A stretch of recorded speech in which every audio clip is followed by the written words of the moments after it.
Donc, du coup, je vais reprendre la parole pour vous faire le point sur les thèses soutenues ou à venir. Alors, l'idée ici, c'était de constituer une bibliothèque de références bibliographiques sur les thèses dans nos thématiques du GDR.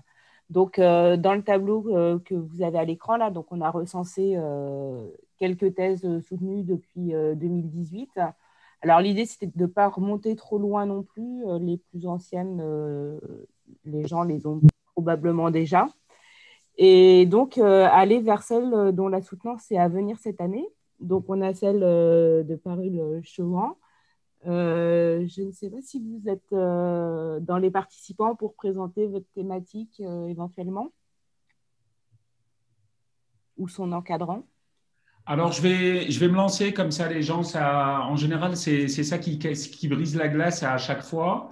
Euh, je vais parler d'une thèse qui a été soutenue il n'y a pas très longtemps, décembre 2020, de Marwa Ben Khaled, donc sur la modélisation théorique et expérimentale du comportement énergétique et environnemental des matériaux de construction biosourcés. Justement, c'était l'objet presque du benchmark 2, c'est-à-dire mettre au point un modèle, on va dire, hiérarchisé au niveau des paramètres pour faire du transfert hygrothermique dans des bétons de chambre. Voilà, cette thèse, elle va être comment dirais-je, le manuscrit va être bientôt disponible. Il n'est pas encore, hein, il est en correction, et puis il va être disponible d'ici fin janvier. Alors, je ne sais pas si on a quelqu'un de Créteil qui peut nous donner quelques informations sur la thèse de Aliwa ou quelqu'un de… Alors, Honoré, j'y étais, Université Bretagne Sud. Sofiane, il faudra proposer à ta thésarde de participer au benchmark. Tout à fait, et à Salaoul Boukoutine. On en a parlé pas plus tard qu'hier, tu vois. Voilà, c'est très Parce bien. que maintenant, on a le code de calcul qui est corrigé suite à la soutenance. Et oui, ça serait, en plus, ça serait une excellente opportunité pour le tester sur le benchmark. Parce que À bon entendeur. voilà, bien lancé, Christophe. Charité bien ordonnée commence par soi-même, hein, il faut qu'on s'y mette. Alors, je vois, il y a quelques questions. Vous pouvez ajouter les thèses, Sandrine. Vas-y, Sandrine, tu peux faire l'annonce oralement. Oui, j'ai mis le lien sur le chat, mais pour toutes les infos, là, les infos que Philippe et Florence présentent, que ce soit sur les thèses, les projets, ou enfin, voilà, si vous avez des infos à faire remonter, j'ai mis le lien sur un petit formulaire Google qu'on a mis en place. Le lien est aussi sur le site internet du GDR. Et donc, vous pouvez nous faire remonter toutes les infos sur ce lien, sur vos projets qui démarrent, vos projets en cours, vos projets terminés. Et pareil pour les thèses qui sont soutenues. Donc, on a mis 2018 en limite de soutenance pour ne pas remonter trop loin, sinon Voilà. on va avoir du mal à avoir toutes les infos. Mais si vous avez des thèses soutenues, des thèses qui sont en cours, des thèses qui démarrent, comme on les présente là, faites-les remonter via le formulaire et ensuite on mettra toute une liste sur le site internet qu'on mettra à jour en fonction des infos qu'on reçoit. Alors, c'est important hein, parce que pour faire un bilan des actions, disons des actions ou un bilan chiffré de ce que pèse le matériau de construction biosourcé dans la recherche universitaire, la recherche industrielle, il est important qu'on ait ces données parce qu'en fin d'année, quand on fait le bilan vis-à-vis du CNRS, c'est quand même très positif de dire, ben voilà, il y a eu 15, 20 thèses soutenues dans le domaine, il y en a 25 en cours. Quels sont les Bon, on parlera des projets un tout petit peu plus tard. Et je voudrais aussi, il y a un élément qui revient parce que parfois on pose la question, est-ce que les géosourcés font partie de notre champ d'investigation? Donc je reviens là-dessus. Hein. Les biosourcés, bien entendu, c'est dès lors qu'il y a du végétal dans le matériau, mais les géosourcés sont dans le bienvenu parce qu'on est quand même dans une approche très environnementale. Les bilans carbone, etc., ça en fait partie. Alors, souvent, le géosourcé, quand même, est associé aux mêmes problématiques de transfert hygrothermique, de mécanique, de sensibilité à l'eau. Donc, les thématiques scientifiques sont quand même très ressemblantes. Et quand même, on est ouvert à communiquer, même si, je dirais, le numéro 1 qui est traité dans le GDR MBS, c'est quand même le biosourcé au sens présence du végétal dans le matériau. Voilà. Mais le reste n'est pas exclu. Le géosourcé n'est pas exclu. À la rigueur, ce qui est exclu vraiment, c'est le pétrosourcé, quoi. Alors, je sais qu'il y a des participants là qui avaient préparé un petit discours là pour faire un peu de publicité, soit sur la soutenance à venir, soit sur une soutenance récente. Donc, je ne sais pas s'ils veulent prendre la parole. Oui, bien sûr. Il y a Mohamed Abbas. On est nommé, hein. Vas-y. Donc, je ne sais pas, Mohamed, si tu es en ligne, si tu veux dire quelques mots sur Date Soutenance qui va arriver bientôt en mars. Du coup, bonjour à tous. Donc voilà, donc je me présente. Donc je m'appelle Mohamed Seyd Abbas. Donc je suis doctorant au sein de l'ENTPE, donc dans le laboratoire LTDS à Lyon. Donc je travaille sur les bétons à base de moelle de tournesol et de maïs. Donc ma thèse est prévue pour le 12 mars prochain. Donc vous avez l'intitulé de ma thèse qui est sur le PowerPoint. Donc en fait, donc mon projet de thèse il s'inscrit dans le cadre du projet DIVA, donc, qui est financé par l'ADEME, donc, qui met en collaboration plusieurs partenaires donc, industriels, à savoir Parex Lanco et plusieurs coopératives agricoles sur tout le territoire national. Donc, le but de ce projet est de structurer une filière donc, pour la fabrication d'un mortier isolant à base de moelle de tournesol et de maïs. Donc, à travers la thèse, donc, nous avons étudié plusieurs aspects. Donc, l'aspect expérimental en premier lieu, donc, la caractérisation mécanique, acoustique, thermique et hygroscopique donc, des bétons, donc pour étudier la variabilité donc, de différents granulats sur le territoire national, sur les performances hygrothermiques et mécaniques. Nous avons essayé de déterminer donc, les paramètres hygrothermiques d'une manière indirecte en utilisant les propriétés acoustiques. Donc, nous avons aussi proposé un modèle basé sur le modèle Monsieur Ferrucchi pour étudier le couplage hygrothermique à l'échelle paroi. Nous avons validé le modèle avec le benchmark Amstrad 2 et ainsi que à travers une série de mesures expérimentales sur une cellule biclimatique. Nous avons aussi donc, étudié donc, l'impact des perturbations des appareils de mesure sur les mesures hygrothermiques à l'échelle paroi. Voilà. Donc, en plus, je serai à ta thèse. Je trouve que, alors j'encourage, hein, je l'ai fait pour la thèse de Maroua Ben Khaled, donc j'ai la vidéo de sa soutenance et je vais voir dans quelle mesure, en faisant signer un document au doctorant et peut-être à son directeur de thèse, quand il n'y a pas de conflit de confidentialité, ça je comprends, hein, parce que s'il y a un industriel ou s'il y a des accords de confidentialité, de voir dans quelle mesure on pourrait pas mettre les soutenances, puisque maintenant on utilise beaucoup quand même les soutenances en distanciel. J'espère que celle de Mohamed, je pourrais être en présentiel. Eh ben d'avoir, en tout cas pas la phase débat, mais au moins la phase soutenance qui dure 45 minutes, de pouvoir la mettre en ligne. Bon, mais c'est à discuter au cas par cas parce que je sais très bien que c'est pas toujours possible. Mais je lance tout de suite la chose pour qu'on puisse imaginer mettre en ligne sur notre chaîne YouTube du GDR MBS, de mettre les soutenances. En tout cas, la partie orale en général, elle est très bien préparée. Donc c'est voilà. Et puis sans équivoque, il n'y a pas à mettre le débat, c'est juste la phase soutenance. Et ça permet, je pense, de donner de la visibilité à ce propos. Sur la chaîne YouTube, typiquement, il y a la vidéo de Thibault Lecomte, je crois qu'elle a fait déjà 200 ou 250 vues. Donc, c'est vraiment quelque chose de regarder. Et il a même reçu 5-6 demandes d'informations suite à la vidéo du webinaire qu'on avait fait au mois de juin. Voilà.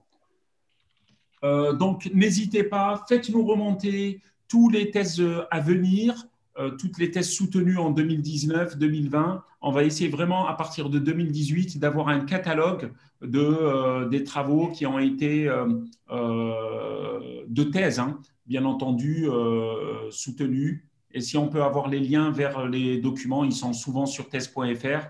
Mais bon, voilà. C'est un petit peu l'objectif. D'ailleurs, je vois sur la discussion, Céline Perlot, elle apprécie ce travail. Merci Céline. Oui, ben, on va donc le poursuivre. Donc, bah, je vous propose maintenant de passer à la liste justement des thèses qui sont initiées récemment et des projets initiés récemment. Donc, on a contacté les personnes qui avaient déposé leur liste pour leur proposer de présenter en 2-3 minutes leur projet ou les thèses. Donc, je ne sais pas, dans l'ordre. Alors, je sais qu'on avait. Alors, je n'ai pas repris l'ordre avec moi. Du coup, je te propose de regarder le tableur où on a toutes les infos avec les participants. Ouais. Donc, on a classé par ordre chronologique là, les projets. Allons-y. Donc, il me semble qu'effectivement, le LMDC nous a indiqué qu'il pouvait présenter. Donc, je ne sais pas si vous êtes connecté là. Il me semble. Florence, tu peux regarder la discussion, il y a des choses qui arrivent. Il faut que tu arrêtes de partager ton écran. Ok, et ben, du coup, voilà. Merci Philippe. Ouais.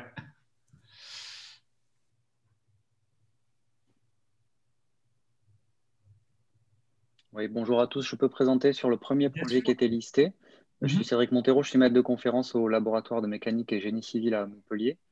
Et donc, c'est un projet qui était mené en collaboration avec Aigleton, le laboratoire GC2D et l'école du bois, donc l'INSTIB à Épinal, sur lequel on avait caractérisé, on avait mené des travaux sur la valorisation des feuillus pour des usages en construction. Donc, il y avait eu 2 thèses, une thèse sur le comportement à long terme et une autre thèse sur la variabilité des propriétés mécaniques sur les feuillus. Donc, c'est un projet qui est terminé maintenant. On a encore des travaux sur les aspects long terme parce que les manips ont duré un petit peu. Mais les 2 thèses sont terminées. C'est un projet qui est en cours ou qui est définitivement terminé d'un point de vue budgétaire, on va dire terminé. Par contre, on a encore des poutres qui fluent chez nous, par exemple. D'accord, très bien. C'est avec Frédéric Dubois à Aigleton? Exact. Oui. Donc, et Nicolas Sauva. Mécanique de rupture avec Nicolas Sauva. D'accord, très bien. Merci Cédric. Vas-y Florence, quel est le projet suivant? Alors du coup, j'ai plus l'écran. Est-ce que tu l'as, Philippe? Alors attends, parce que j'ai refermé. Hop. Alors peut-être que Naïma peut dire quelque chose sur le projet Pépite. Où est-ce qu'il en est? Si Naïma est là. J'ai cru voir son nom. Oui, allez, je suis là. Bonjour à tous. Oui. J'ai quelques slides si vous voulez. Oui, vas-y. On peut les partager. Oui.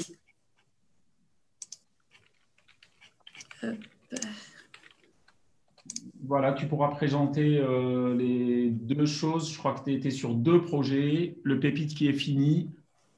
Oui. Vous voyez oui, très bien, c'est parfait là. Très bien. En fait, voilà, le projet, je voulais proposer les nouvelles thèses par rapport à l'activité biosourcée au niveau de la région centre.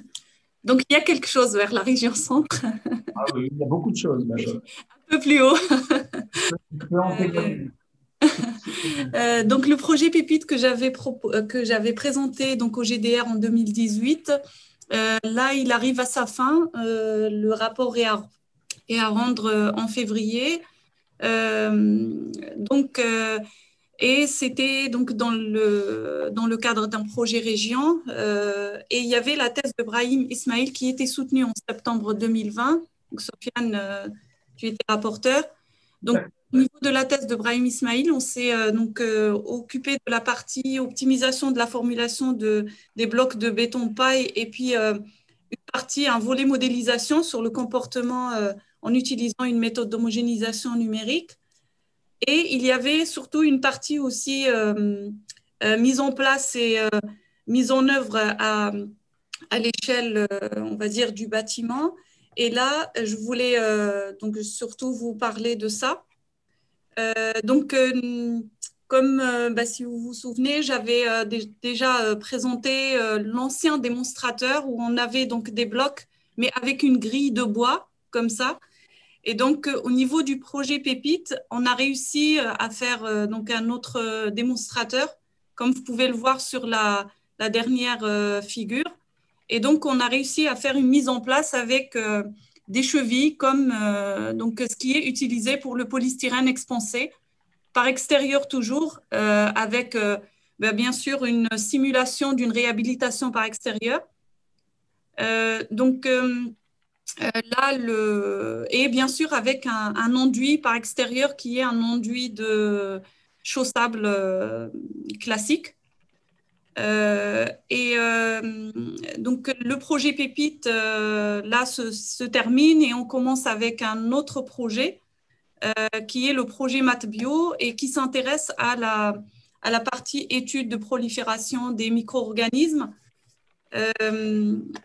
Donc, ce projet-là, il est plus dans la partie durabilité, ce que j'avais dit aux collègues Sandrine et Florence, puisque j'ai la possibilité de le présenter aujourd'hui. Donc, le projet MathBio, c'est un projet région aussi, qui commence là en octobre 2020. Il va se terminer en 2023. Et il y a une thèse donc, dans le projet.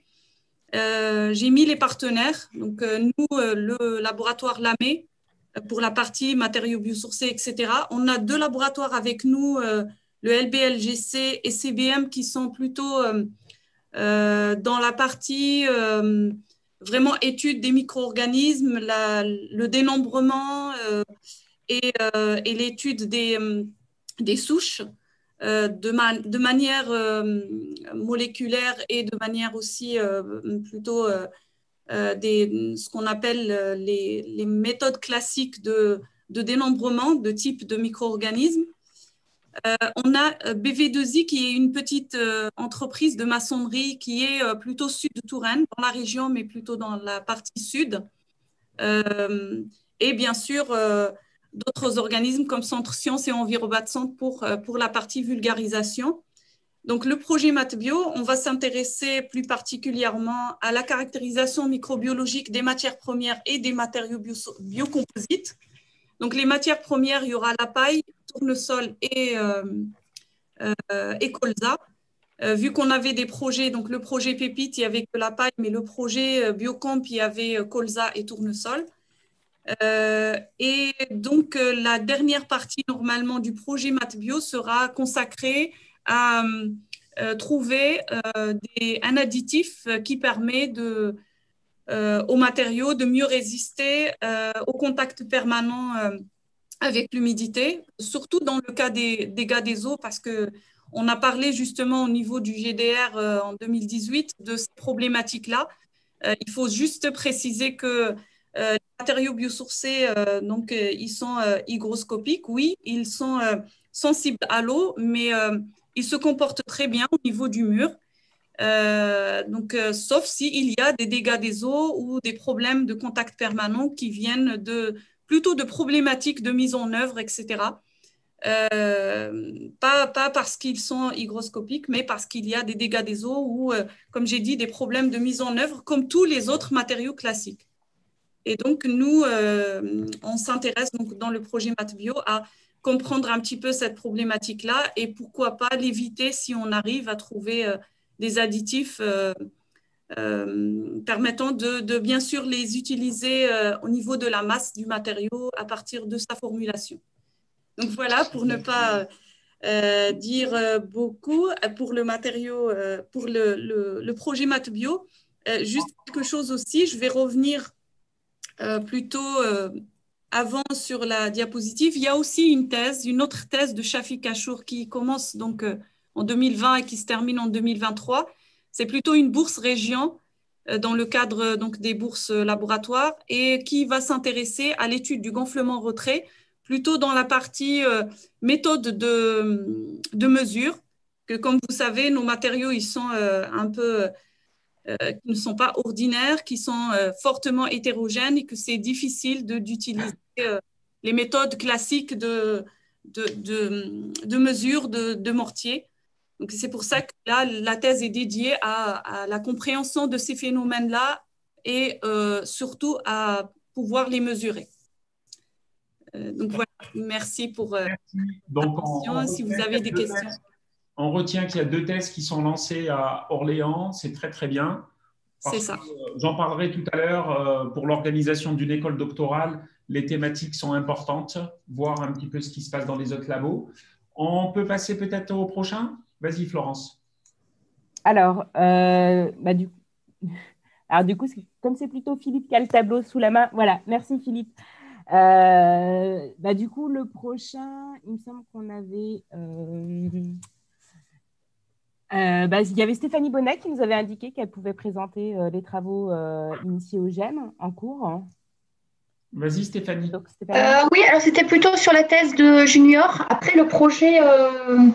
oui, voilà, oui. Ouais. Comme vous voulez, enfin, ouais. C'est vrai que je n'ai pas fait de diapo sur le projet… avec la mairie de Saint-Hilaire-de-Riez, c'est ce qui sera présenté au congrès ICBBM, mais je n'ai pas fait de diapo, mais non, y a pas de souci. Je peux en dire quelques mots quand même, si vous voulez. Voilà, essaye de nous dire un petit peu ce qui se passe entre Nantes et Saint-Nazaire sur le biosourcé, comme ça tu fais un petit peu une sorte de synthèse de ce qui se passe. Et j'invite les gens à regarder dans la conversation, il y a des liens qui viennent d'être mis en place. C'est très intéressant. Il y a une thèse où on a la vidéo, on va essayer de la récupérer si on a l'autorisation de la mettre sur le site. Et puis, le projet ANR FR 5 là, de Montpellier, on a les liens pour voir tout ce qui se passe.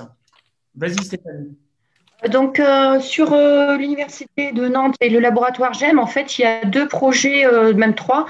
Il y en a un qui est donc avec la mairie de Saint-Hilaire-de-Riez, alors qui est terminé, qui était la caractérisation des terres, des étiers, des marais, qui est en fait utilisé avec des mélanges paille-sable, qui est mélangé pour construire ce qu'on appelle des bourrines. C'est le nom qui est utilisé en Vendée pour la construction en terre. Et du coup, on nous a sollicité en fait pour caractériser la terre, essayer de retrouver un mélange optimal par rapport à ce qui était fait traditionnellement, parce qu'en fait, il y avait une tradition orale donc par rapport aux méthodes de construction et au mélange en fait qui est fait. Et on va dire qu'il y a eu un peu une perte dans le temps. Et du coup, on a caractérisé la terre et on a travaillé sur différents mélanges pour éviter en fait des problèmes de retrait. Ils avaient beaucoup de soucis de retrait sur les nouvelles constructions, sur les réparations qui étaient faites sur ces bourrines. Donc là, ce travail a été fait et ça continue un petit peu, mais alors plus avec Philippe Poulain pour voir comment est-ce qu'on pourrait l'utiliser pour faire de l'impression 3D. Donc ça, c'est quelque chose qui n'est pas encore démarré, mais qui sera, je pense, démarré peut-être en cours de 2021. Voilà. Ensuite, il y a aussi donc avec la terre de Guérande, dans le cadre d'un projet avec la CELA, qui est un aménageur, où là, on aimerait… je ne sais pas s'il y a d'autres personnes. Donc, c'est avec l'UGE aussi, avec Erwan Amar. Je ne sais pas s'il est là aujourd'hui. Donc, c'est plus un travail qui est fait sur une fabrique de blocs de terre crue qui serait fait sur le site donc de la Maisonneuve à Guérande, qui est un site, un écoquartier. Donc là, il y a tout un travail qui est fait aussi là-dessus. Alors, ça démarre maintenant, le projet.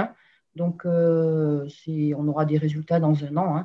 Le but, c'est de mettre en œuvre et de fabriquer des blocs de terre sur le site en fait, de fabrication des maisons dans ce quartier. Voilà. Et puis après, il y a la thèse de junior qui est en cours. Alors là, j'ai 2-3 diapos, si vous voulez. Oui, on veut bien. Ouais.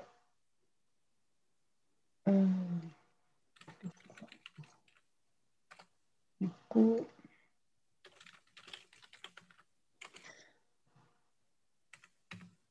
Donc, la thèse de junior, vous voyez bien, là, c'est bon? Oui, c'est bon, ouais, merci.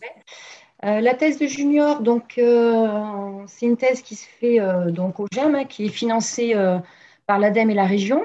Et c'est un travail qui se fait donc avec Nabil Saïdi, Philippe Poulain et moi-même, et qui va porter sur l'étude de la variabilité des propriétés hygrothermiques de la construction en terre, et un petit peu l'influence des fibres, de la présence des fibres et des techniques de construction. Donc finalement, ce qu'on va quand même dans le cadre de cette thèse, je pense qu'on va s'intéresser principalement à la boge et aux adobes. Et on voulait aller un petit peu plus loin dans les techniques, mais je pense qu'on va un petit peu se limiter quand même si je crois qu'il y a une paroi quand même qui sera entorchée. Mais bon, voilà, ce sera plutôt cob et adobe. Donc, on travaille sur la variabilité, mais variabilité donc, du matériau lui-même. donc avec des propriétés hygrothermiques, donc conductivité thermique, là c'est la figure qui est actuellement à l'écran, hein. Et on travaille aussi sur le MBV, sur les isothermes, hein, où on va voir un petit peu la variabilité des isothermes en sorption et en désorption, en fonction de la nature des fibres et en fonction aussi du pourcentage de fibres. Donc fibre de lin, il y a la chènevotte, il y a de la paille aussi, mais de blé.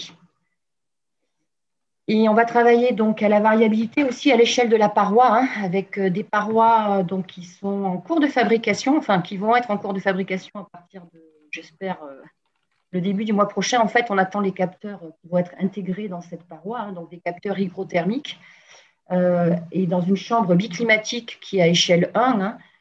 On va donc imposer des conditions d'ambiance différentes de part et d'autre, hein, ambiance intérieure et ambiance extérieure. Et on va solliciter la paroi et mesurer la réponse de la paroi en différentes positions. Et on va comparer du coup le résultat que l'on obtiendra donc, finalement avec un modèle déterministe, hein, et en introduisant aussi la distribution que l'on a pu trouver sur les propriétés hygrothermiques dans la partie expérimentale. Et on regardera la réponse donc, de la paroi, hein.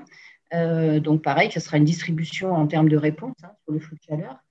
Et on va faire aussi un autre travail, hein, qui sera une fois que la paroi, donc les simulations et les essais expérimentaux seront terminés sur la paroi, on va carotter la paroi en différents endroits pour voir si on a une variabilité spatiale finalement des propriétés aussi. Donc c'est une paroi qui fait 2 mètres de haut et je dirais 3 mètres de large, hein, de mémoire. Mais cette paroi, elle est divisée en deux. J'aurais dû remettre la figure, hein. Vous allez voir, il y a deux parties supérieures qui sera fabriquée avec exactement la même technique, hein, et la partie inférieure qui est fabriquée avec deux techniques différentes. Mais toujours avec la même terre qui est la terre de Guérande, par contre, hein. C'est un petit peu la seule terre, c'est pour l'instant en tout cas, la seule terre qui est prévue dans cette thèse-là, hein. Si on a le temps d'expérimenter une autre terre, on le fera peut-être, hein. Mais ce n'est pas sûr par rapport au temps de la thèse. Alors après, j'ai mis des perspectives ou pas, hein, c'est de travailler aussi à l'échelle, donc après ce travail à l'échelle de la paroi, on aimerait travailler aussi à l'échelle du bâtiment, hein. Mais là, ça sera bien sûr avec Trend6, hein, donc un logiciel commercialisé, hein. Mais je ne sais pas si on aura le temps. En fait, je ne sais pas si ça sera une perspective ou ça sera réellement dans le travail de la thèse de junior. Voilà, ça va dépendre un petit peu du travail à l'échelle de la paroi.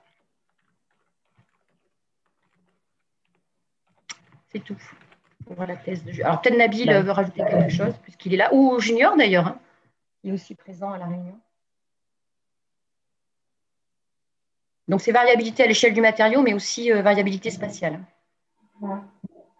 Très bien résumé, merci. Du coup, là, c'est une thèse qui vient juste de démarrer. J'ai pas bien retenu. Ah, pardon, non, j'ai mis la période au début, hein. Elle a démarré, ça fait 1 an et demi.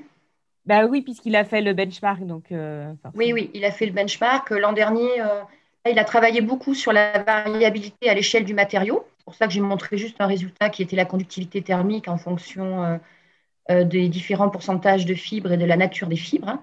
Il a travaillé sur les autres propriétés, d'ailleurs, il y a qu'un qui montré. Et, il travaille aussi un petit peu avec La Rochelle. C'est aussi en partenariat avec La Rochelle sur certaines propriétés, en particulier sur les isothermes. On les fait de façon assez classique avec des boîtes dans notre laboratoire, mais également avec La Rochelle, hein, sur des manips qui sont un peu plus rapides, hein. Voilà. Et on va comparer d'ailleurs un petit peu les deux approches. Et il y aura une présentation à la conférence CCBM. Oui, sur ces résultats-là de variabilité à l'échelle du matériau.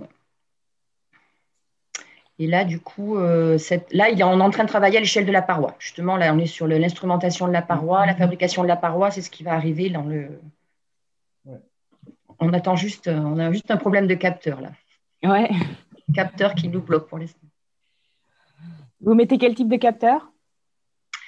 C'est Nabil, c'est des capteurs hygrothermiques. Alors, on avait des Rotronics, mais Nabil a trouvé un petit peu moins cher. Je ne sais plus, c'est quoi la marque, Nabil? C'est des capteurs SHT. Ouais, c'est ça, c'est des Sensirion, ouais.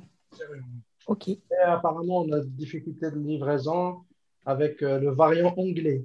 En fait, il y a des fils qui doivent arriver d'Angleterre, ils sont bloqués là-bas.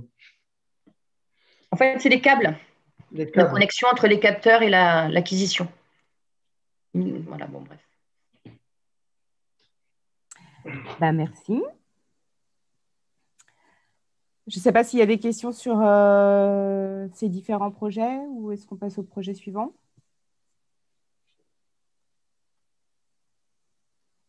Bon, bah, du coup, je propose de passer au projet suivant. Donc, j'avais repéré qui d'autre. Donc, Stéphanie vient de faire. Foudzia, je ne sais plus. On a vu tout à l'heure.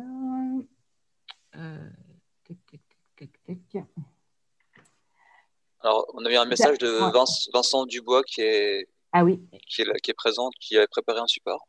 Eh bien, parfait. Si d'autres personnes aussi, il ne faut pas hésiter. Oui, à la limite, parce qu'en fait, moi, je n'arrive pas à naviguer d'un fichier à l'autre, surtout que finalement, ce n'est pas moi qui ai la main sur l'écran. Donc, effectivement, en mettant dans le chat ceux qui sont là et qui peuvent présenter, ça va peut-être être plus simple. Ouais. Bah, du coup, Vincent, on te laisse la parole. Oui, ça marche. Est-ce que je peux faire le partage d'écran? C'est bon. Vas-y. Très bien, merci beaucoup. C'est bon, vous voyez la diapo? Oui, parfait. Très bien. Donc, ce que je vais vous présenter, donc moi, je suis Vincent Dubois, donc je suis maître de conférence à l'Université d'Artois. Je fais partie du laboratoire de génie civil et géo-environnement. Et donc, je suis porteur du projet Abiobat que je vais vous présenter maintenant, qui porte sur le développement d'une adjuvantation biosourcée pour la formulation d'une mousse isolante pour le bâtiment. Mousse qui inclut à la fois des anas de lin. On s'appuie sur la matrice, enfin la matière lin pour développer cette mousse, ainsi que sur un mélange entre terre et liant hydraulique pour favoriser la prise. Donc ce projet, il rassemble, donc il est financé par la région de France. Il est appuyé par 2 pôles de compétitivité, Aura Materials et IAR. Et puis, parmi l'équipe, donc au niveau de l'Université d'Artois, au-delà du laboratoire de génie civil et géo-environnement, donc il y a également l'unité de transformation agro-ressources du site de Béthune pour toute la partie chimie. Le laboratoire barrière hémato-encéphalique pour des études que l'on va faire d'un point de vue toxicologique. Et puis également le laboratoire génie enzymatique et cellulaire de l'Université de Picardie-Jules Verne pour la partie études microbio. Et puis donc on est accompagné également dans le projet par le CODEM, donc qui va permettre donc de faire quelques essais aussi à échelle 1 avec leur BATLab. Et puis par Rocket pour justement pouvoir s'appuyer sur des ressources qui sont déjà développées à l'échelle industrielle et vérifier que des produits qu'eux développent de leur côté, savoir si c'est compatible avec la formulation de la mousse que l'on cherche à formuler. Alors, hop. Voilà. Donc, cette mousse, elle a pour vocation donc, de faire donc, de l'isolation, donc plutôt thermique, acoustique. Donc, on est sur tout type d'applications. Hein. L'avantage de cette mousse, donc déjà d'une, c'est on n'est pas sur un principe d'autoclavage. Donc, j'ai vu parmi la liste des thèses qui allaient être présentées, notamment les travaux qui sont en cours à l'ESITC de Caen, qui sont assez comparables, proches de ce qu'on fait nous aussi de notre côté. Donc cette mousse à la base a été développée pour s'appliquer sur de l'impression 3D pour remplir en fait des parois imprimées en 3D, donc pour pouvoir s'adapter à tout type de forme. L'objectif à travers ce projet Abiobat, c'est aussi de pouvoir maîtriser donc le comportement rhéologique, le comportement à l'état frais de la matière mousse, permettre un durcissement rapide, donc jouer sur ces 2 aspects, un peu comme on joue aussi et également sur les aspects d'impression 3D. Puis donc d'optimiser les propriétés thermophysiques et puis de faire en sorte que cette mousse, on puisse proposer une mousse à bas impact environnemental, d'où le fait de développer à travers Abiobat une adjuvantation biosourcée pour trouver une substitution aux adjuvantations pétrosourcées. Voilà. Donc l'adjuvantation biosourcée qui va être développée, en tout cas qui est voulue à travers le projet Abiobat. Elle s'appuie donc à la fois sur les ressources proposées par notre partenaire Rocket, et puis également par un développement va être fait également dans le cadre d'une thèse, c'est la thèse de Kauter Agibi, qui a commencé en octobre dernier, donc qui vient juste de commencer. D'ailleurs, le projet Abiobat, je n'ai pas précisé, mais le projet Abiobat, c'est également un projet qui vient juste de commencer, qui va courir jusqu'à 2023. Donc, d'un côté, à travers Biobat, on va tester des produits de chez Rocket. Et puis, la thèse, elle, Kaoter aura pour objectif de développer d'autres, éventuellement, d'essayer de prospecter sur d'autres ressources, toujours régionales, puisque que ce soit pour Abiobat ou pour la thèse de Kaoter, on est dans les deux cas financé par la région de France. Donc, l'objectif est de valoriser aussi des produits de notre région. Voilà.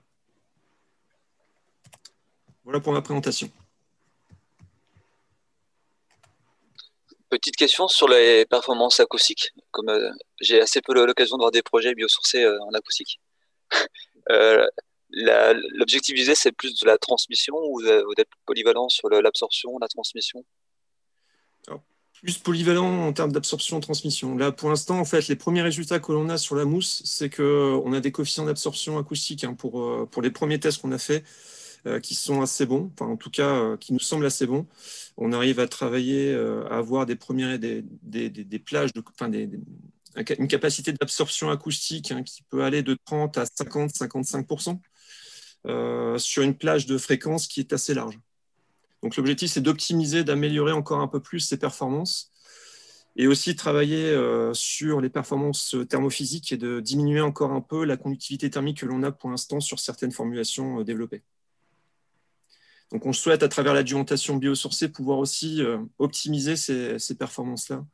Donc, sachant que principalement, les performances qu'on vise avec cette mousse, c'est vraiment d'un point de vue isolation et pas d'un point de vue mécanique.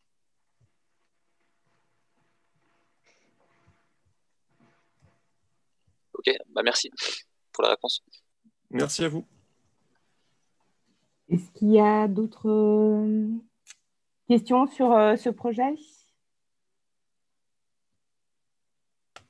Non? Alors, je vois Cédric Montero qui propose de présenter également ces différents projets. Donc, vous nous avez transmis le lien, mais sinon, vous pouvez peut-être partager directement votre écran.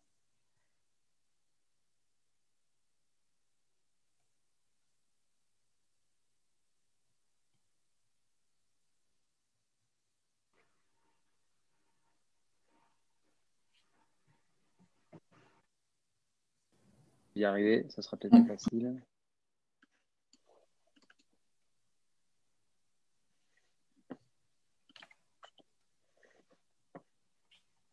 Là, avec les doubles écrans, c'est pas évident. Vous y arrivez, Florence, directement ou pas? Ah oui, alors vous voulez que je le mette? Alors,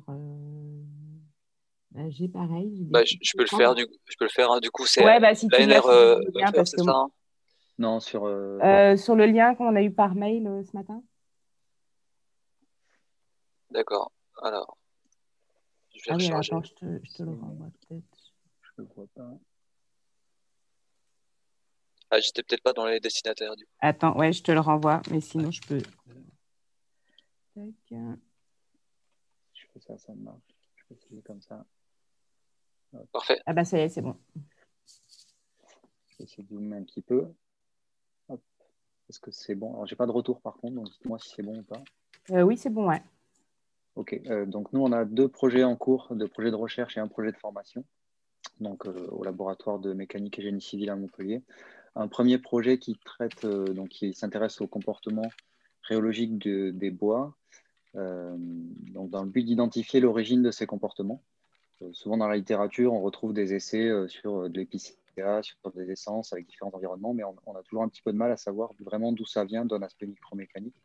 Donc on essaye de regarder ça au travers d'un échantillonnage non destructif et de faire des essais de fluage associés, donc avec un environnement relativement contrôlé, qu'on va répéter, au travers de différents échantillons. Donc c'est les échantillons. En fait, c'est la suite du programme de Hofer que j'ai présenté tout à l'heure, pour comprendre vraiment l'origine de ces phénomènes-là et pouvoir en déduire des modèles prédictifs, à la fois pour le matériau massif et aussi pour des produits de bois construction, donc soit la mêlée collée, soit la mêlée croisée, pour voir un petit peu la diversité. Donc ça, c'est un premier projet qu'on a. C'est une thèse qui est en cours par Tai Yun-Xie et qui finit en 2022, donc on est à peu près à la moitié. Et sur le même phasage, on a une autre thèse donc qui s'intéresse cette fois à la paille, mais non pas comme un élément de remplissage pour l'isolation. Ça, c'est une technique qu'on retrouve pas mal en ossature bois. Ici, on s'intéresse à de la paille en structure, c'est-à-dire à de la paille qui est porteuse. dans le but de comprendre le comportement mécanique à la fois à l'échelle botte de paille en lien avec la ressource végétale disponible, et donc avoir les propriétés mécaniques sur les bottes de paille et de comprendre ce qui se passe quand on crée des murs avec le rôle important de la précontrainte qu'il va y avoir dans le mur porteur et des effets différés qui vont avoir lieu. Donc ça, c'est une thèse qui est pareil, même phasage en cours de Julie Lossignol, qui est menée au labo. Et donc on regarde aussi un petit peu les transferts hygrothermiques qu'il peut y avoir sur le rôle de l'enduit. On s'est rendu compte que l'enduit était vraiment important aussi, à la fois sur l'aspect mécanique, mais bien sûr sur l'aspect hydrique. Donc ça, c'est les deux projets qu'on a en cours en activité scientifique. On a un projet qui est un petit peu sur la formation. Donc c'est un projet qui va ouvrir pour les étudiants. On crée un master sur la science du bois. Donc c'est un master qui est interdisciplinaire, avec beaucoup de partenaires, à la fois localement dans le sud de France et aussi nationalement. Donc on ouvre à la rentrée 2021 ce master-là. Donc c'est un master qui est sur tous les aspects du bois, à la fois de l'aspect forêt et gestion forestière, jusqu'à les usages matériaux et jusqu'à la recyclabilité. Donc c'est tout le cycle de vie du bois qui va être recouvert sur ce master-là. Voilà pour Montpellier. Merci. Merci. Votre vivier, du coup, pour le Master Sciences du Bois Alors, on recrute donc des licences. On essaie de faire de la promotion au travers des licences qui sont plutôt, pour l'instant, biologie, donc sciences de l'ingénieur chez nous, et un petit peu aussi sur certains domaines de construction. C'est assez large pour l'instant. Donc, on a fait plusieurs salons en numérique et tout ça. Ce qui n'est pas très simple aujourd'hui de créer un truc dans ce contexte. Ça avance bien. En tout cas, ça montre une grosse fédération des partenaires autour des sciences du bois sur le bassin, on va dire Languedoc, en tout cas Montpellier. Et aussi un vrai besoin national de formation sur tout ça. J'ai une question sur la seconde thèse, la thèse sur le complexe avec la paille. Parce que c'est numérique ou c'est expérimental, c'est ça? Ça sera à l'échelle de la paroi? Alors, c'est à l'échelle, on a créé, en fait, on avait fait un premier essai avec des étudiants de DUT sur un mur qu'on avait laissé en charge. Et là, on va créer carrément d'autres modules de murs à l'échelle 1. C'est vraiment à l'échelle 1. Et c'est plutôt expérimental. Il y a un petit peu de numérique, mais c'est surtout expérimental. D'accord, ok, merci. Du coup, sur l'aspect hygrothermique, vous êtes aussi sur des cellules climatiques pour solliciter le mur ou vous êtes sollicité à l'ambiance Alors, c'est principalement à l'ambiance pour l'instant. On va avoir une machine avec une double environnement, mais je pense que ça va arriver un peu tard sur le projet de thèse. D'accord. Et du coup, c'est entre l'ambiance du labo et l'ambiance extérieure, c'est ça? C'est ça, et c'est surtout là ce qui nous intéresse, c'est surtout l'aspect fluage du mur et le rôle de la précontrainte là-dessus. Donc après, on va tester différents types d'enduits suivant certaines zones, mais c'est vraiment ces questions d'évolution dans le temps qui nous intéressent. Très bien, merci.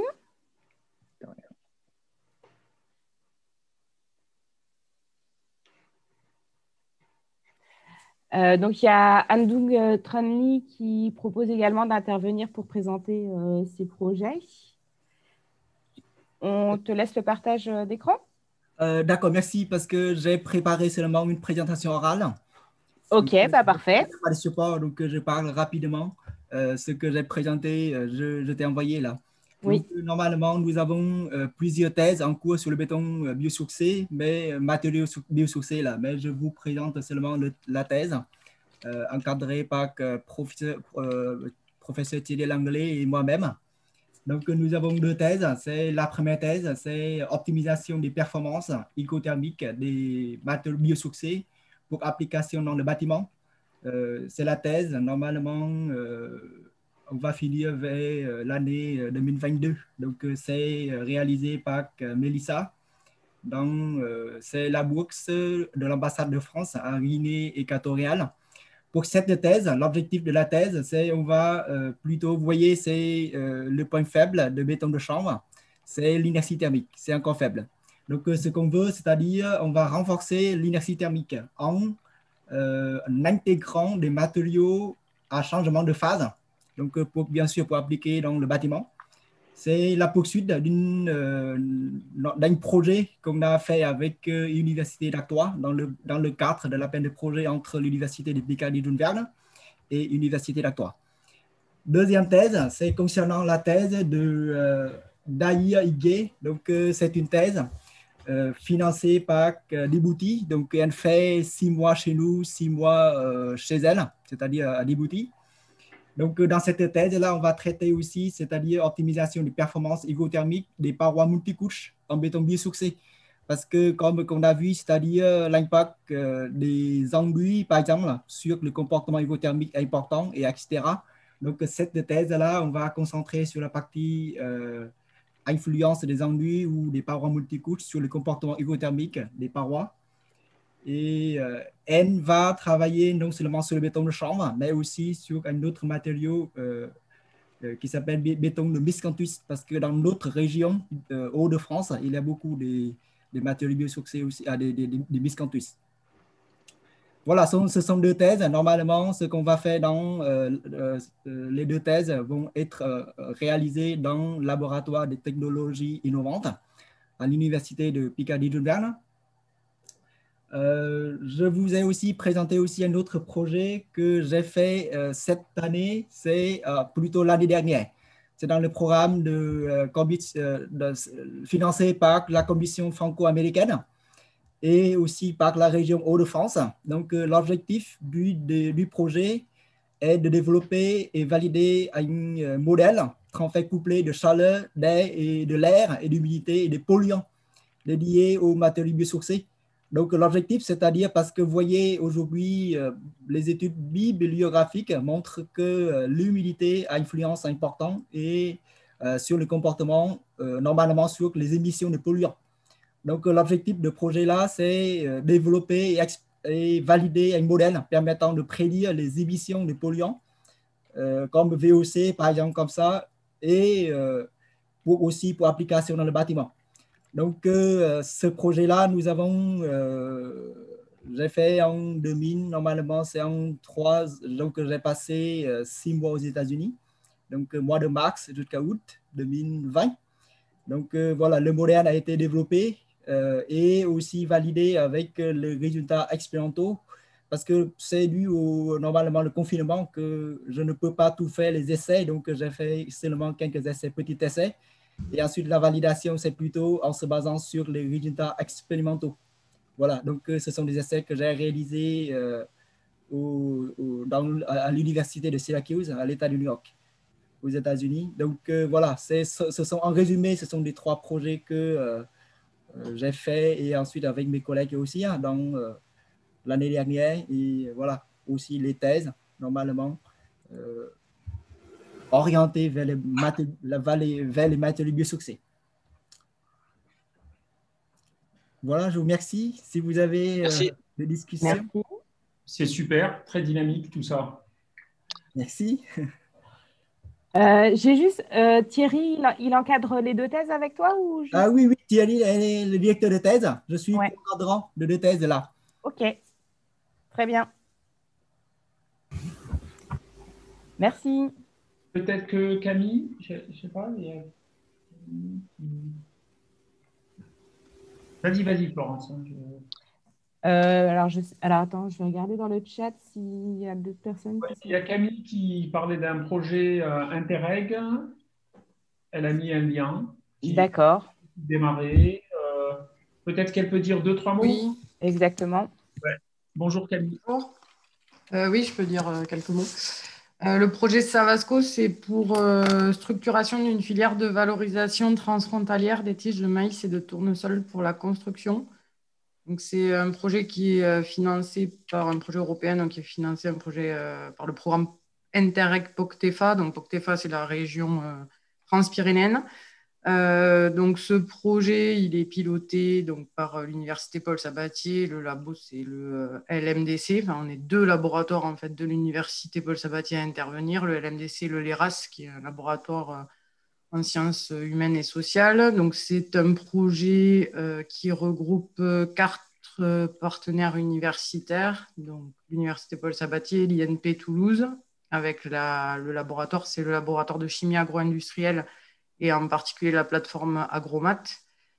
Et côté espagnol, l'UPC, l'Université Polytechnique de Catalogne avec le laboratoire JCTED et l'Université Rovira Virgil de Tarragone avec le laboratoire l'URV.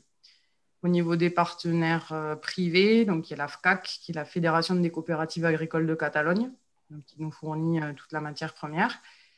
Et au niveau des entreprises, 3 partenaires, une SCOP qui s'appelle Terre de Bois, qui est implantée dans les Hautes-Pyrénées, et 2 entreprises, enfin 2 entités espagnoles, ArcBag, qui est un collectif d'architectes catalans, et Coeco, une entreprise de construction catalane également.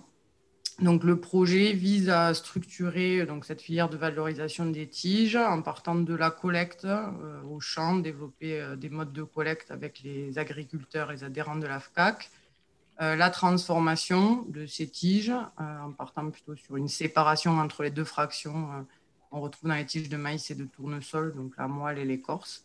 La formulation, la caractérisation et l'optimisation des matériaux à l'échelle labo et à l'échelle paroi. Et enfin, la construction de 2 cellules à l'échelle 1 de maisonnettes, une sur le site du LMDC à Tarbes et une sur le site de l'UPC à Sant Cugat, en Catalogne, qui seront instrumentées, qui seront à la fois des outils pédagogiques, de recherche et des démonstrateurs.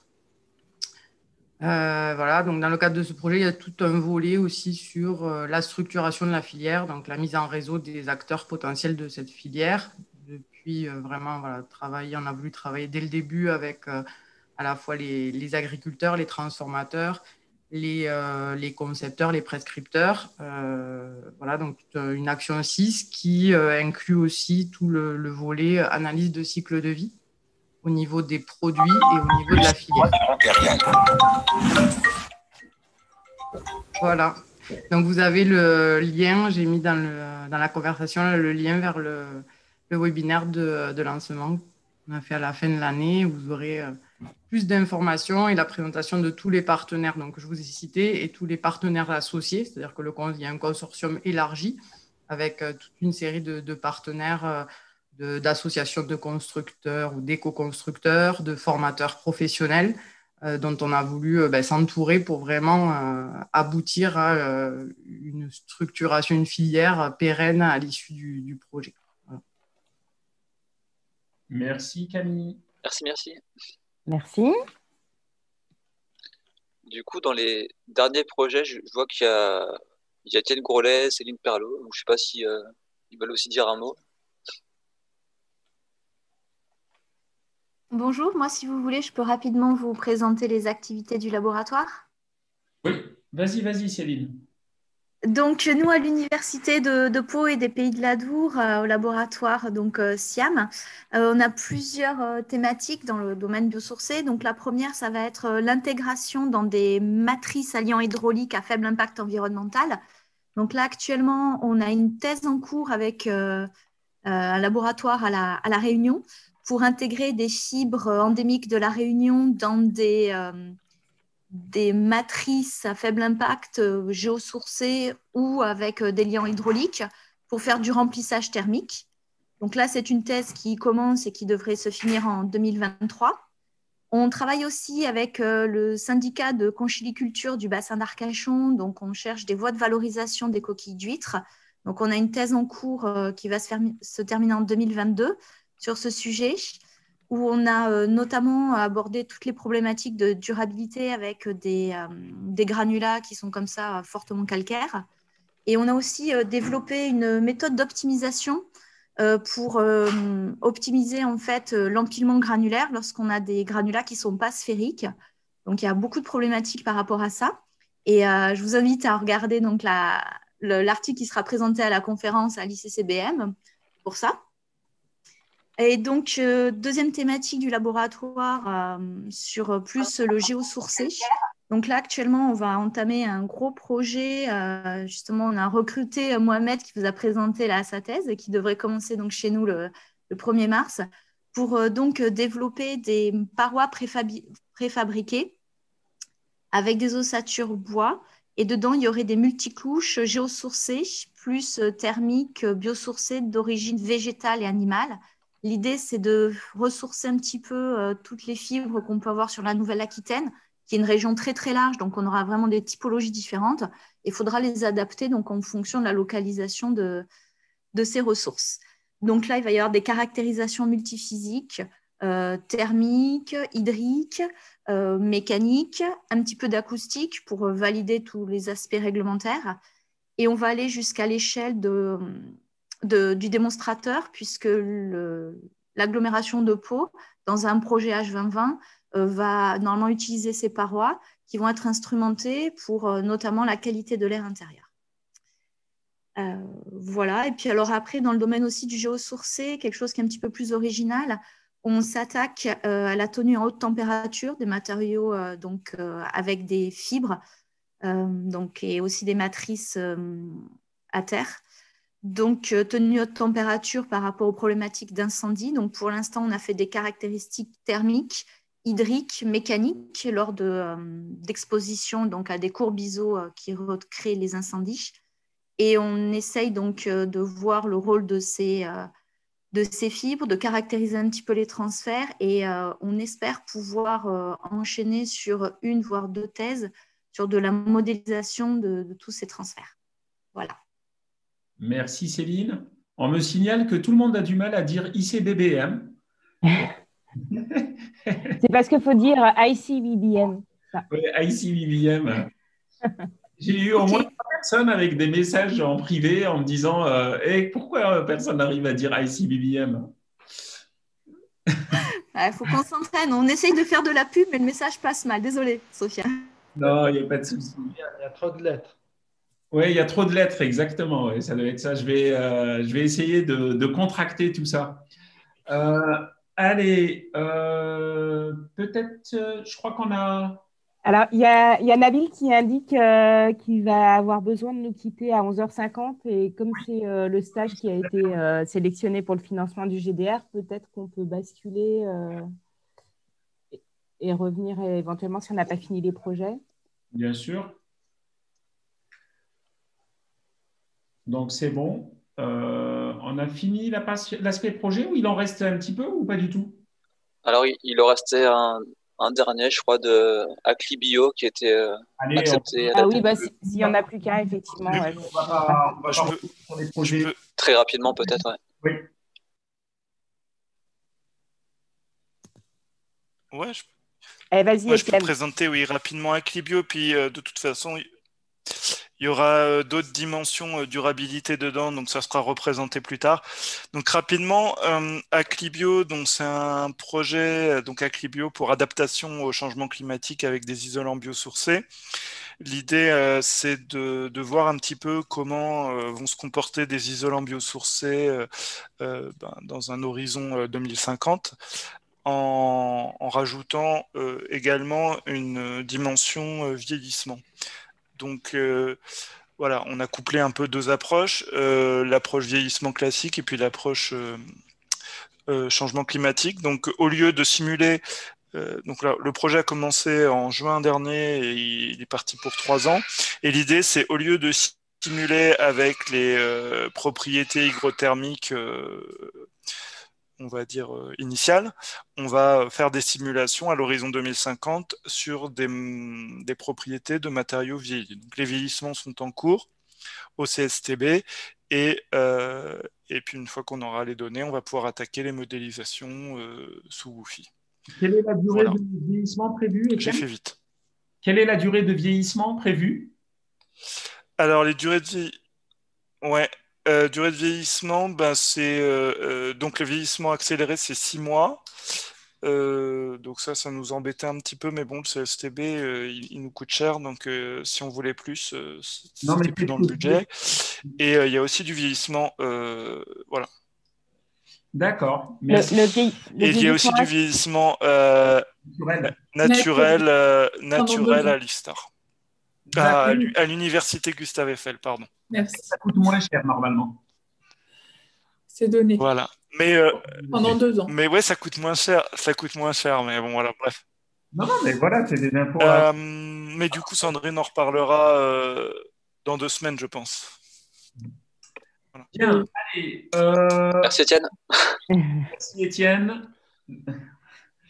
Efficace. Voilà. Alors, on va passer un petit peu à la partie animation pour les mois à venir. Donc déjà, la semaine prochaine, il y aura, et dans 2 semaines, il y aura donc 2 webinaires à venir. L'un sur les aspects ACV, NECA, donc avec Thibault Lecomte, Vincent Picandé, la semaine prochaine, 11 février. Et puis le 18, c'est plutôt Sandrine et Camille, Sandrine et Camille qui vont plutôt parler de durabilité. Donc, je leur laisse le soin d'envoyer des mails, etc. Je ne sais pas si c'est utile qu'on en parle un petit peu. Peut-être Vincent, il peut dire ce qui est prévu, ou Sandrine, rapidement. Sandrine, peut-être, je ne sais pas.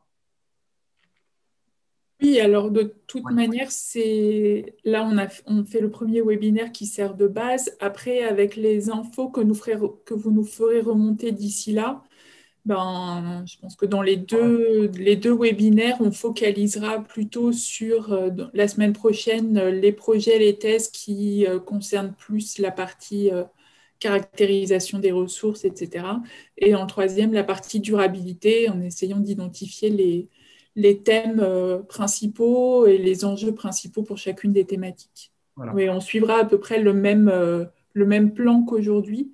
Voilà. Et voir si dans ces GT, on peut également organiser des benchmarks, etc. Enfin, comment animer ces 2 GT. Voilà. Et de toutes les façons, je pense que ce sera un petit peu plus court. J'en ai parlé hier avec Thibault. Effectivement, mobiliser les gens pendant 3 heures, c'est un peu long. Donc, je pense qu'on sera sur un format plutôt 1h30. Donc, de 9h à 10h30, peut-être 11h. Alors, je ne sais pas comment ça va se passer. On fait ça un petit peu aussi au feeling, vous le comprendrez, pour un petit peu aussi que les gens prennent l'habitude de prendre la parole, de se connaître, etc. Mais j'ai trouvé en tout cas très intéressant la présentation des projets. Donc, oui, et en fait, ce sera plus court du fait qu'il n'y aura pas de benchmark à présenter. Effectivement, on aurait peut-être pu couper en 2 la matinée, faire un côté les benchmarks et l'autre côté les projets. Mais voilà, l'idée, c'était de tout regrouper pour relancer la dynamique et entretenir un peu le lien aussi. Alors là, il y a une 40aine de participants qui sont toujours en ligne et donc je vais en profiter pour en parler et puis je dis aux autres GT donc pour les prochains webinaires aussi de faire la pub là-dessus. Je voulais un petit peu vous questionner en fait, vous questionner sur l'école d'été automne.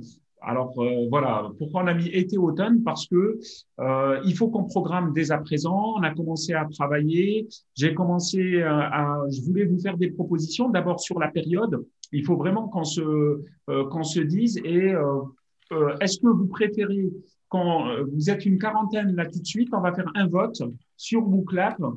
Donc je vais lancer un WooClap, partager, tac. Moi, je peux prendre le WooClap, il n'y a pas de souci. Hop. Allez, partager l'écran. Vous êtes trop fort en distanciel, Sofiane. Comment? Vous êtes trop fort en distanciel, WooClap et tout. Eh oui, il faut. Alors, ENT-UCA, ça ne sera pas pour les vacances de février, ça sera plutôt pour la semaine prochaine. Tac.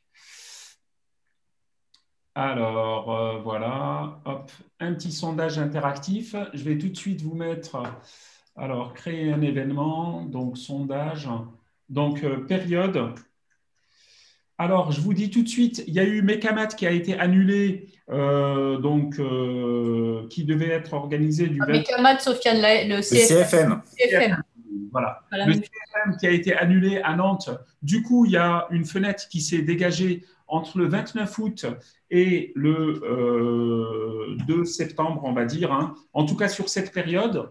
Et ça serait à Ossois parce que je les ai immédiatement appelés et effectivement, ce créneau était disponible pour une 50aine de personnes. Et le deuxième créneau qui est disponible, c'est celui du 10 novembre. Le week-end du 11 novembre cette année, c'est un jeudi. Du coup, on peut avoir du mercredi 10 au dimanche 11, 10 novembre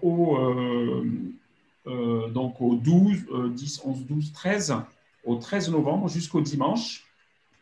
Voilà. Alors, A, et ici, je vais mettre terre ou montagne, plutôt mer ou montagne. Et ça, vous allez me le dire. Hop. Alors, je vais rajouter ici, donc, mer. Et puis, ici, donc, exactement la même chose, mais plutôt montagne. Montagne ou terre. Hein. Bon, voilà. Hein. Donc, hop. Ça change les conditions hygrothermiques. Là. Ah, ça change complètement les conditions hygrothermiques, comme tu dis. Alors, qu'est-ce qui se passe? Qu'est-ce que je n'ai pas fait ici pour que ça marche? Comment s'appelle ta collègue là? J'ai pris pour. Ah, voilà, lancer maintenant. Tac. Et voilà. Donc, je vous mets le lien WooClap dans la discussion tout de suite.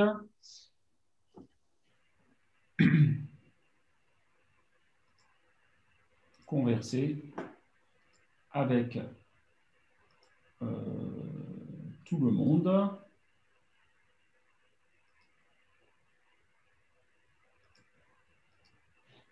Et voilà. Voilà, vous avez dans la conversation et puis vous allez voir en direct ce que vous allez choisir. Et en fonction, je vous donnerai un petit peu plus d'éléments.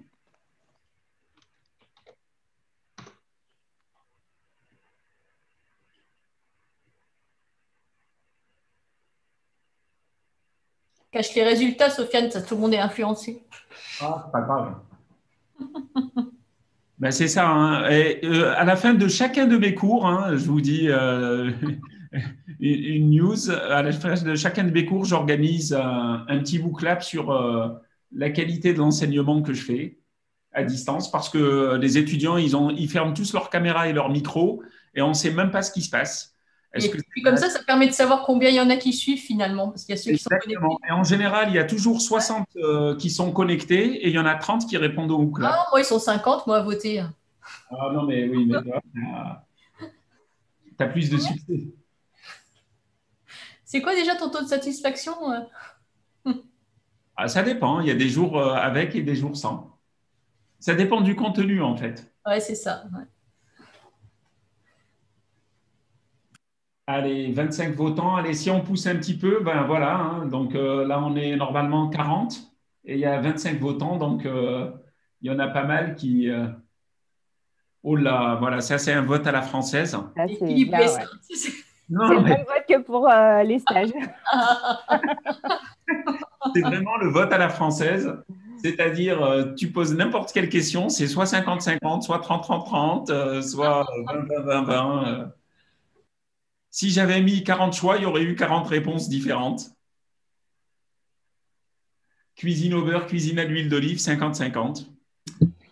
Bon, allez, voilà, on arrête là. En tout cas, ce qui se dégage, c'est que vous préférez la période automnale. Donc, ça va être une école d'automne. Voilà, c'est vous qui l'avez choisi. Alors, bon, le maire est en train d'avancer, donc on va dire que c'est plutôt la mère qui l'emporte. C'est bizarre, le pourcentage, il fait plus que 100% quand tu additionnes. Mais bon. Oui, mais ça, c'est pas grave. Hein. WooClap, il fait ce qu'il peut avec ce qu'il a. Hein. Ouais, attends, et ça va. C'est du vote à la française, c'est truqué. C'est 110%, ouais. Pourtant, j'ai essayé de voter 2 fois, ça ne marche pas. Non, ça, j'en suis sûr que ça ne marche pas de voter 2 fois. Parce qu'il le maire, ce n'est pas l'Atlantique. Hein. Mais en tout état de cause, alors, j'ai contacté, j'ai fait quand même, pour la mer, en fait, ça sera plutôt la côte atlantique, pour des questions de facilité,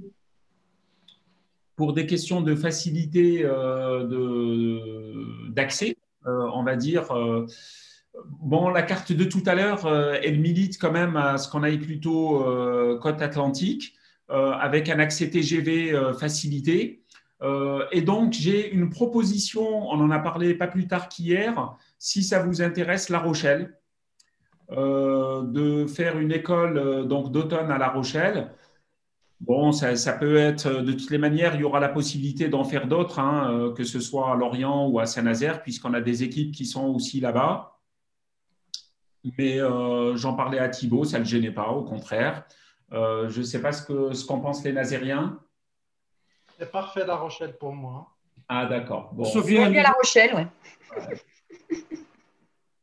Oui, Wally, vas-y.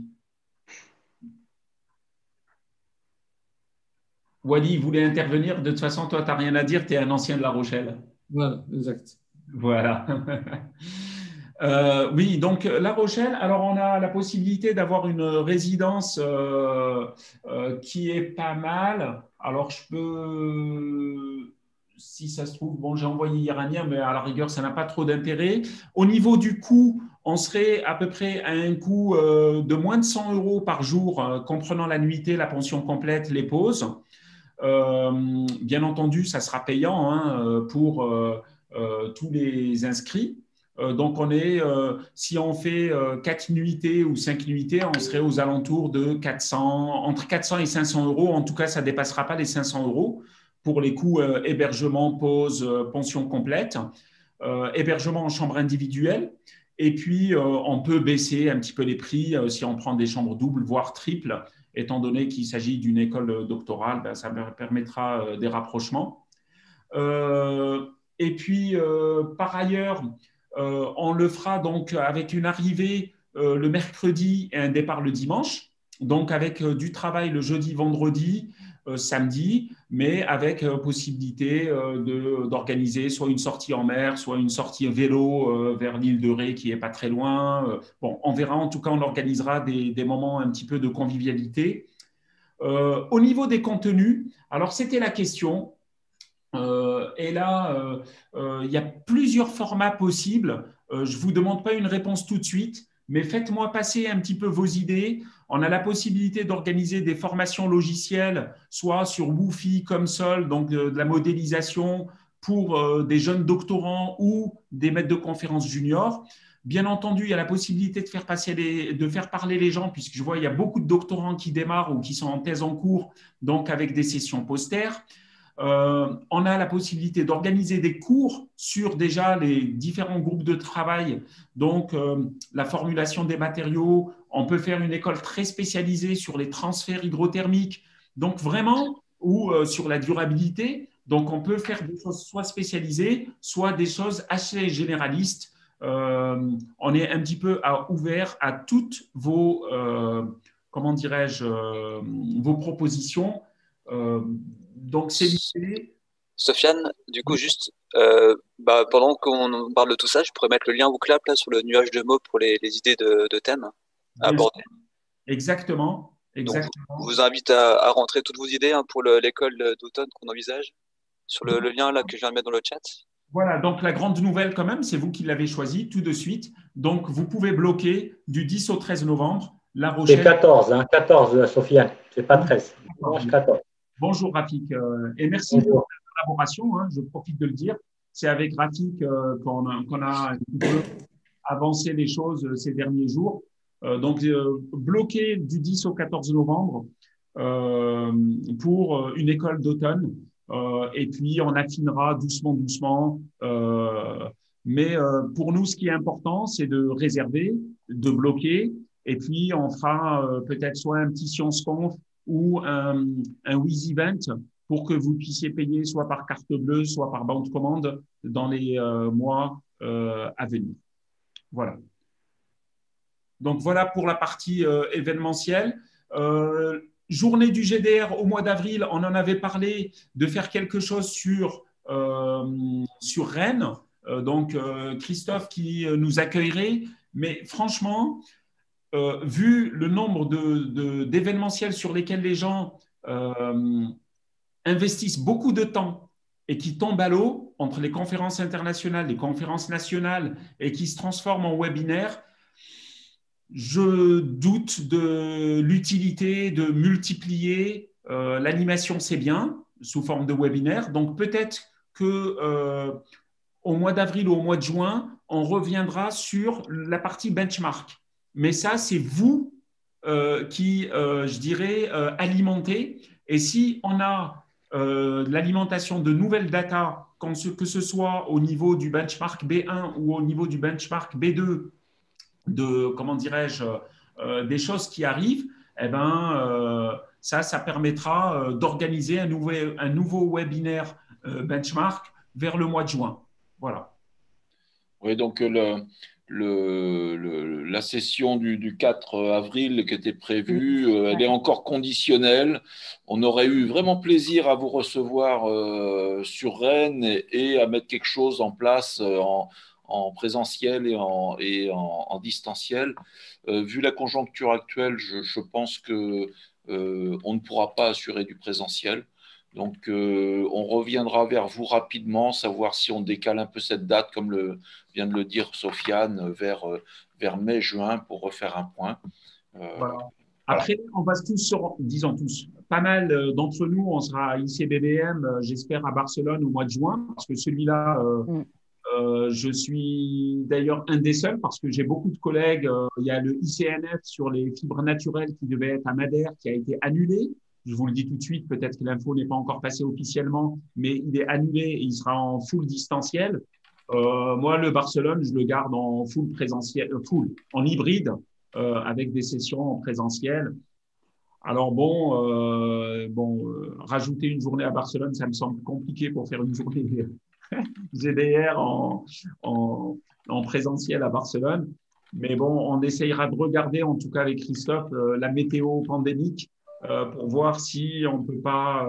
Mais ça dépend franchement, je vous le dis, je vous mets la pression, mais je préfère le dire, ça dépend des retours en termes de data, parce que il faut alimenter le GDR de données scientifiques pour nous donner du grain à moudre. Voilà, tout simplement. Du coup, on essaierait de quand même faire en présentiel plutôt plus tard, ou est-ce qu'on ferait un webinaire sur les benchmarks Ça va être soit on profite de la période début septembre. Alors bon, je sais bien que c'est un petit peu compliqué de faire quelque chose plutôt en webinaire ou en présentiel. On suit la météo pandémique et on décide. Mais aussi, je le dis, c'est tributaire des données qui nous arrivent. Sur l'école d'automne, on est plutôt confiant parce qu'on sait faire, c'est une école. Voilà, je vois qu'il y a un WooClap qui est lancé. Les thématiques, elles vont vite arriver. Les gens, ils sont friands de ce genre d'école. En plus, on va essayer de la labelliser de telle manière à ce qu'elle compte pour l'école doctorale dans le cursus de formation des doctorants. Voilà, donc, ou pour un jeune maître de conférence dans les aspects formation, je trouve que ça sera très, très bien. On essaiera d'avoir les meilleurs spécialistes pour faire des sessions très, comment dirais-je, très intéressantes en tout cas pour les participants. Donc, il y aura à peu près une dizaine de formateurs bloqués sur les 4 jours, 5 jours, et une dizaine de formateurs et une quarantaine de participants. Et on verra s'il y a 2 thèmes, on fera 2 salles séparées. Et puis, s'il y a un seul thème, on mettra tout le monde en salle de classe sur les 4 jours. À peu près 6 heures de formation par jour. Et le reste, il faut donner beaucoup de place à la convivialité, à la possibilité d'échange et puis de profiter du magnifique cadre de La Rochelle. Tu peux commenter ce que tu fais en direct ? Alors, du coup, on voit le nuage de mots là, qui s'incrémente. Donc, n'hésitez pas à ajouter autant d'idées que vous voyez. Hein. Et l'idée, c'est que plus un thème est rappelé, plus la paire est gros. Et ça nous guidera aussi sur les priorités du coup, à cibler pour l'école d'automne qu'on va organiser. Alors, ce qu'on attend aussi, c'est, comme l'a dit Sofiane, d'avoir des propositions d'intervenants. Parce qu'on a d'idées, mais si des personnes sont motivées sur certains points, on sera très heureux de les accueillir pour l'organisation de ces cours. Et toutes les idées sont bienvenues, donc n'hésitez pas à contribuer là-dessus. Il va falloir qu'on repointe parce que je vois il y a transfert au singulier et transfert au pluriel. Donc, et je pense que humidité, c'est aussi à recoupler avec. Il faudra qu'on repointe. Oui, je crois qu'on va pouvoir modifier là, les propositions Ah oui, d'accord, ok. une fois qu'on a tout. Mais bon, là, on a déjà une première idée, c'est pas mal. Ouais, c'est pas mal, ouais. Laurence, je dois vraiment vous quitter. Alors, Non, je vais perdre ma fille, hein. Ah oui, ouais. Il y a Wally qui peut présenter le stage. Ok, parfait. Merci beaucoup. Merci. C'est très intéressant. Merci à vous. Merci. Bonne journée à tous. Bonne journée. Merci Nabil. Salut. Ce que je propose du coup, c'est qu'on affiche en parallèle le nuage et puis la dernière diapo du PPT. Ouais. Alors,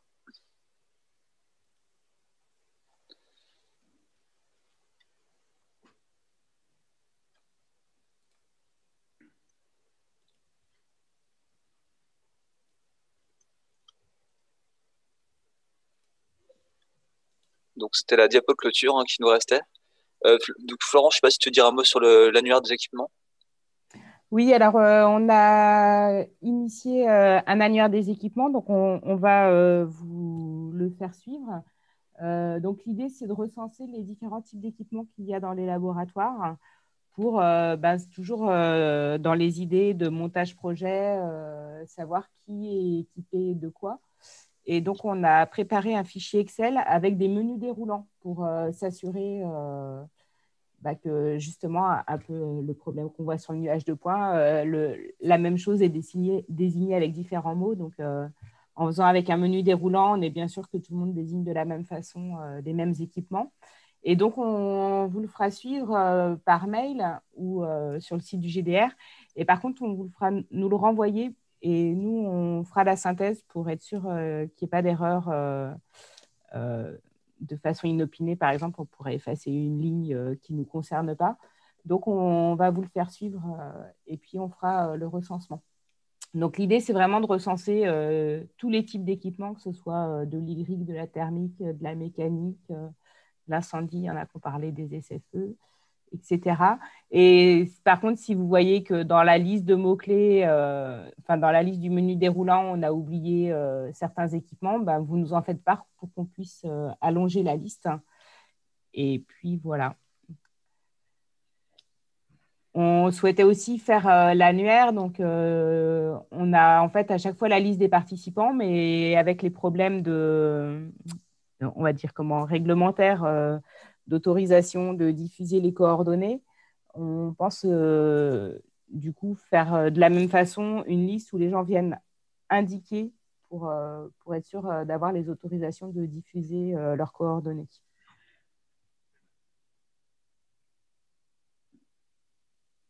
Voilà pour l'annuaire. Donc ça, oui, je pense qu'on le fera sous la forme d'un formulaire que les gens qui veulent apparaître pourront remplir et puis modifier.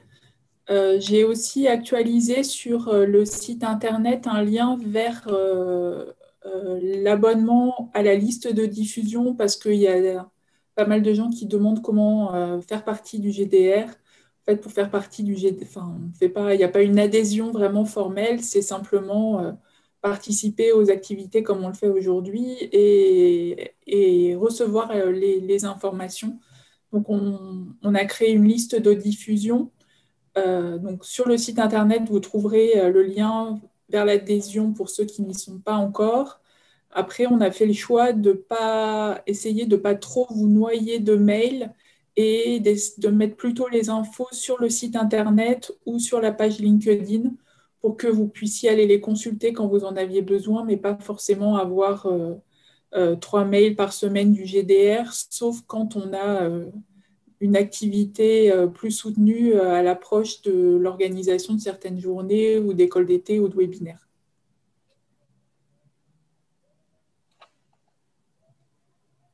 Philippe Glé, tout le monde a vu que tu as acheté des membres des votants. Hein. Ouais. Moi, je dis, tu disais qu'on ne pouvait pas voter plusieurs fois, mais il y en a qui ont dû voter beaucoup de fois le mot acoustique. Hein. Je confirme, j'ai testé 5 fois et ça marche, visiblement. Et donc, tu as dit 5 fois acoustique. Tu t'es fait… le WooClap de Strasbourg, franchement… on peut triquer. C'est pas le même WooClap, là. Hein. Mais bon, c'est pas grave. Je sais pas si vous m'entendez. Nous, on a Klaxoon, on n'a pas WooClap. Très bien. Ouais, non, on peut voter plusieurs fois pour les thèmes, mais on ne pouvait qu'une fois sur les autres. Mais merci Étienne d'avoir donné la force à l'acoustique. Mais tu sais, au début, on est content, mais quand tu vas te retrouver tout seul à assurer une session de 5 jours, bon courage. Ah, c'était pas de... Ah, zut. Ça a coupé. Oui, on a perdu l'Est de la France. Philippe. Ah bah, c'est ça quand on Non, triche, hein. juste Philippe, je pense qu'il est tellement dégoûté qu'il a coupé son ordi là. Aïe, aïe, aïe, aïe, aïe. Bon, c'est embêtant parce que c'est lui qui a le diaporama C'est avec démasqué. le village du. Tu Ah l'as non, il aussi, est sur Laurence, le ou pas? drive aussi, mais Ah, tu l'as que sur le drive. on ouais. l'a mis sur le drive, ouais. Bon, Bah, de toute façon, oui, la diapo de fin, c'était ça, c'était les annuaires. tout à fait, oui. De toute façon, dans 3 minutes, on a fini, même dans 2 minutes. Vous voulez que je remette le… Oui, ça serait bien, oui, parce que là, on va dire un petit mot de la fin. Voilà, je vais le faire à l'arrache parce que… Alors, Oui. bah, oui, ok. En tout état de cause, on a prévu 3 heures. Là, franchement, avec le quart d'heure de pause, on Hop. y arrive juste. C'est parfait. Tac, donc là, vous voyez… alors, du coup, je vais virer ça du côté là. Hop, avec mon double écran. Voilà, Oui, très bien. donc on vient de faire le point sur l'annuaire des équipements, donc ce qu'on disait. Voilà, annuaire des équipements. Alors, je trouve ça extrêmement important parce que quand même l'idée, je vous le dis, on était avec Sandrine il y a 2 ans, un petit peu, on va pas dire en difficulté, puisqu'on était en montage de dossier. Juste, je vous redis, hein, la directrice du CNRS, Madame Latki, nous a clairement dit, un des objectifs des GDR, c'est véritablement arriver à montrer, parce que le temps passe vite. Bon, là, on a consommé l'année dernière dans le Covid. Cette année, bon, on lance des choses avec des écoles d'été. Mais au-delà de ça, c'est de montrer qu'il y a, on a réussi à générer des nouveaux projets. Donc, c'est pour ça qu'une des portes d'entrée, c'est quand même de dire quels sont les projets qui sont en cours et quels sont les projets qu'on va réussir à générer. Et je peux vous dire que pour générer des projets, eh ben, il faut des équipements. Et bien sûr, il faut des équipes. Là, on commence à se connaître de plus en plus. C'est pour ça que la cartographie exacte des compétences est extrêmement importante. Mais la cartographie des équipements est extrêmement importante. Parce que pour monter des projets, eh ben, c'est souvent une question de compétences et de matériel. Et donc, on compte sur vous pour nous dire où sont les équipements, les enceintes climatiques, les équipements de transfert, l'acoustique, la durabilité. Donc ça, c'est, je dirais, un élément extrêmement important. Voilà, s'il y a quelqu'un qui veut prendre la parole, qu'il le dise au niveau de la discussion, du fil de discussion, on a encore, je dirais, quelques secondes. Alors, Sofiane, il restait du coup à présenter le sujet du stage de master qui a été sélectionné pour le financement. Je suis de retour, désolé. Oui. Qui peut présenter le sujet? Peut-être Wally? Wally, ouais. Il est encore là? Oui, en fait, très bien. Vas-y, Wally. L'idée du stage, c'est… En fait, on a initié avec Nabil il y a 2 ans, quand il est arrivé chez nous, de voir quelle est l'influence des termes d'interaction chlorure-béton sur le transfert de chlorure. Alors, comme comment s'appelle, Nabil aime bien les variabilités, donc on s'est dit, tiens, pour les matériaux biosourcés, etc., c'est peut-être également intéressé de tenter de voir la variabilité des isothermes sur les propriétés hygrothermiques de ces matériaux. Ça, c'est le classique. Et puis, à titre personnel, je voulais quand même un peu… Je me suis inspiré d'un problème qui a été évoqué le jour du lancement de GDR-MBS, temporel industriel, voir l'interaction entre l'eau et la fibre. Et puis, je sais qu'avec des champs type électrique, on peut modifier la structure de l'eau. Donc, on peut également modifier les interactions que peut avoir l'eau avec la fibre. Donc, voilà, c'est un peu le bonus du stage. Si le stagiaire se débrouille bien, on peut toucher les 2 aspects. Donc, voilà en quelques mots le contenu du stage. Merci Wally, très intéressant. De toutes les manières, hein, le GDR financera chaque année un master recherche, bien entendu, à charge de revanche, c'est-à-dire à charge du bénéficiaire de l'aide, de nous refaire comment dirais-je, un retour sur ce stage, par exemple lors de l'école doctorale ou lors d'un prochain événementiel qu'on organise. cela va de soi, voire même peut-être générer des publications, et ça serait bien, parce qu'on a des canaux de publication tels que AJCE, donc l'Academic Journal of Civil Engineering, dont je suis éditeur en chef, ou EJCE, ou d'autres journaux. Et bien entendu, il ne faudra pas oublier de remercier le GDR pour le financement de ce travail. Voilà, c'est des choses voilà, qui sont habituelles pour ce type d'exercice. Voilà, hein, c'est ce qui conclut un petit peu cette belle matinée. Je remercie à tout le monde pour la participation. On est 36 participants, donc tout le monde est resté quasiment jusqu'au bout. Je vous souhaite une très belle journée et puis à très bientôt. Voilà. Merci à tous. Merci. Bonne fin de journée. Vous ne voulez pas faire une petite photo de fin Ah si, la photo de fin. Aïe, aïe, aïe, aïe. Ah, j'ai bien allumé mail là. On enlève le partage. Tout le monde allume sa caméra, même si on est 36, ça fera une jolie photo. Merci Florence. Tu as bien fait. Ah bah, c'est pas mon idée. Hein. Moi, j'ai juste lu dans le mail. Oui, non, mais je l'avais oublié. Il fallait que je le dise. La photo de fin. Pourtant, c'était dans le filage et on ne l'a pas remis sur la diapo. Ouais. Il faut enlever le partage d'écran. Ah, pardon. Et sinon, on ne peut pas. Voilà. Oh là, mais là, tu es au milieu, tu occupes tout. Alors, attends, c'est dans affichage, il faut que je fasse galerie. Voilà. Vous allumez vos caméras, s'il vous plaît. C'est dans la lumière, Florence. La lumière. Ah ouais, c'est le soleil. Il fait toujours beau en Bretagne. Ah, mais vous êtes tous solaires, là. Aïe, aïe, aïe. Tac. Et je passe à la page 2. Hop. Et voilà qui est fait. Merci beaucoup. Et voilà, ça y est, c'est fait. Les photos sont prises. Parfait. Bah, tu les enverras pour mettre dans le compte rendu.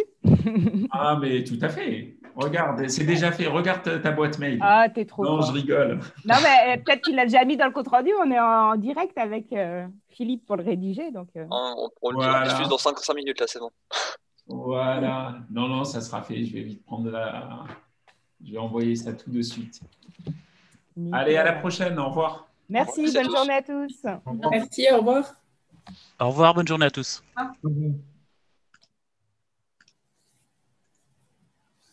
Florence, Sandrine et